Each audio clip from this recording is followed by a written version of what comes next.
காலையில் 9:30க்கே எல்லா வேலையும் முடிச்சாச்சுங்க. சரி கையோட கருவாயனுக்கும் டைகருக்கும் சாப்பாட்டையும் போட்டு வந்துடலாம் அப்படின்னு சொல்லிட்டு கடையில் போய் சாப்பாடு வச்சுட்டு வந்தாச்சு. அப்படியே அந்த நாட்டு ரோஸ் செடியில் பார்த்திங்கன்னா அதிகமாக வந்து பூ மொட்டு வச்சுருந்துச்சு.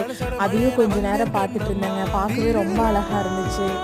அதிகமாக விரிஞ்ச பூவுமே இருந்துச்சுங்க. அதையுமே வந்து கட் பண்ணி விட்டுட்டேன். அப்படி கட் பண்ணி விட்டுட்டோம்னா தான் செடி வந்து அளவுக்கு அதிகமாக மொட்டு வைக்க ஆரம்பிக்கும். வேலையை முடிச்சுட்டு சேரில் உட்காரலாம் அப்படின்னு பார்த்தீங்கன்னா மீனா எப்படி தூங்கிட்டு இருக்குன்னு பாருங்க. சரி மீனா ரெஸ்ட் எடுத்தோம் அப்படின்னு சொல்லிட்டு காலிஃப்ளவர் வெட்டுற வேலை இருந்துச்சுங்க. கொஞ்சம் அதை போய் முடிச்சுட்டு வந்துடலாம் அப்படின்னு சொல்லிட்டு அந்த வேலைக்கு போயாச்சு. அத்தை வெட்டி வெட்டி கொடுத்தாங்கங்க. நான் கவரில் போட்டு போட்டு கொண்டு வந்து அடுக்குனேன். நல்லா வெயிலுங்க. இந்த வேலை செஞ்சு முடிக்கிறதுக்கே மணி 12 ஆயிடுச்சு. வேலையை முடிச்சுட்டு வந்தோடனே ஜில்லுன்னு ஒரு மோர் அடித்து குடிச்சாச்சுங்க. மோர் குடிச்சிட்டு சரி போய் வெந்நீர் பார்த்துட்டு வந்துடலாம் அப்படின்னு சொல்லிட்டு வந்தேங்க. பட்டுப்பூச்சி தலை கொஞ்சம் இருந்துச்சுங்க. சரின்னு சொல்லிட்டு குட்டிகளுக்கெல்லாம் கட்டி விட்டாச்சுங்க. அப்படியே வேலையை முடிச்சுட்டு சாப்பிட்றதுக்கு போயாச்சு மத்தியானம்.